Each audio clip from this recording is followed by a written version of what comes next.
Hello and welcome back to the Road to Good Cooking.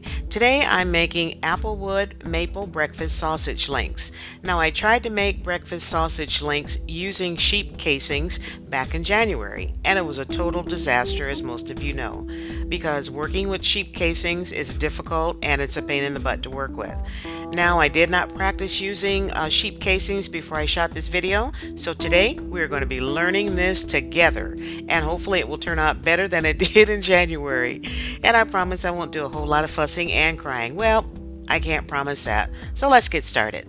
For this recipe, I'll be using my favorite kitchen toy, my LEM meat grinder. Now, being as it's been a while since I've done a sausage video, let me show you how I put my grinder together. First, I start off by putting the auger in, and then you put the cutting blade in just like so.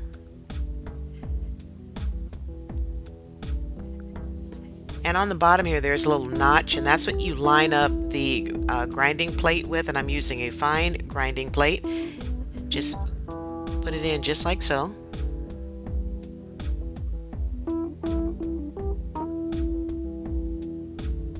And then put the metal coupler right over it and twist it on until it's finger tight. And now it's good to go. For this recipe, I'm going to be using ground pork and ground Applewood bacon, and I'll talk about the exact measurements here in a second. Off camera, I mixed the maple breakfast seasoning with 5 ounces of cold water. I ground up all the pork, which is about 8 pounds, and the 1 pound of Applewood bacon. I mixed all the ground meat together until it was well combined. Then I measured out 5 pounds of ground meat. I'm going to make sausage patties with the remainder of the ground meat, so only use 5 pounds of ground meat for this recipe. For this project, I'm going to be using the LEM 3/8 inch stainless steel snack stick stuffing tube. Wow, try saying that 3 times in a row. In order to stuff small diameter casings with this tube, like the sheep casings I'm going to be using, it is necessary that the meat mixture be as free-flowing as possible. You should start the stuffing process as soon as the seasoning and the meat are mixed together. Do not allow the mixture to set after mixing it. Otherwise, it's going to become hard to handle and you're going to be so frustrated and you're going to end up adding more water at the end. So start the stuffing process as soon as you mix everything together. It'll make your life so much easier. Pre-tube sheep casings come in salted brine and on plastic straws like you see here. I ran mine under cold water just to get some of the salt off, and then I soaked them for about 30 minutes or so. These are so much easier to use. With pre-tube casings, all you have to do is put the plastic straw over the stuffing tube and hold the casing back and pull out the plastic straw. Sounds easy enough, right? Let's see. Okay, so the straw opens up on the end just like so. And then you slide it onto the stuffing tube just like this. So far so good. And then from here you're supposed to carefully slide the sheep casing off of the straw onto the stuffing tube.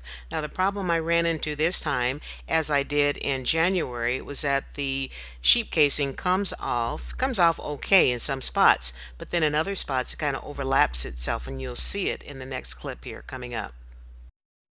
See what I mean? So I'm going to cut it off here in a second. Now here's a different angle. What I end up doing is spraying the tube this time with oil, and it slides right off real easily. And let me show you what I mean about the overlapping. It slides real easy on the tube because of the oil. But what I'm finding, it's still overlapped on me. Now, I don't know what I'm doing. Maybe some of you sausage guys out there know that have used this can tell me what I'm doing wrong. Please tell me what I'm doing wrong, because you can see here, see how it's overlapped? Watch when I pull it out. See that big clump right there? Look. And then what ends up happening, the meat comes out, half the casing comes with it, and then I end up with this great big clump of casing over the meat. So what I end up doing is just pulling it off. I kept spraying it so it was a little bit easier to handle, and I just pulled it off not completely off of the tube, but just far enough out where I can stretch it out, and then I put it back on there.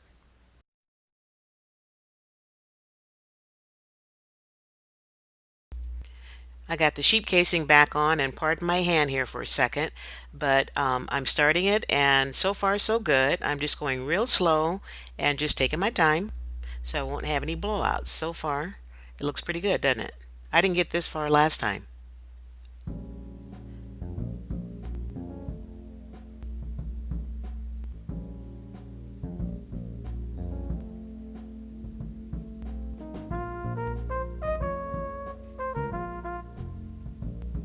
And as always, just turn around in the circle, and it's easier to handle that way. So far, so good. Up, now here's part of the overlapping. See what I mean? And so I just pull it back on there, and hopefully it'll straighten itself out. Now let's try this again.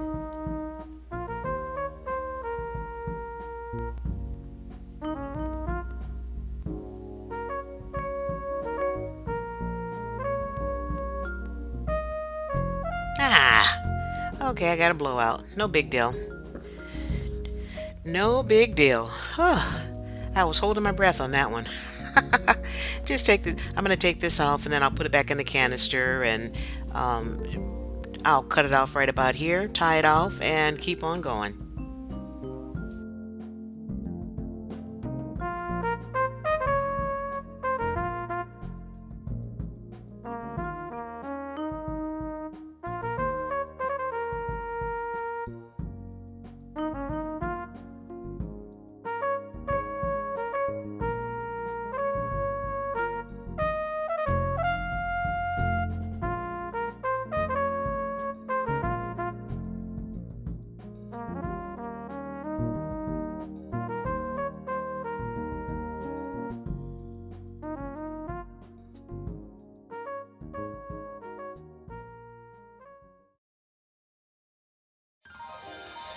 Okay, I would say this is a huge success.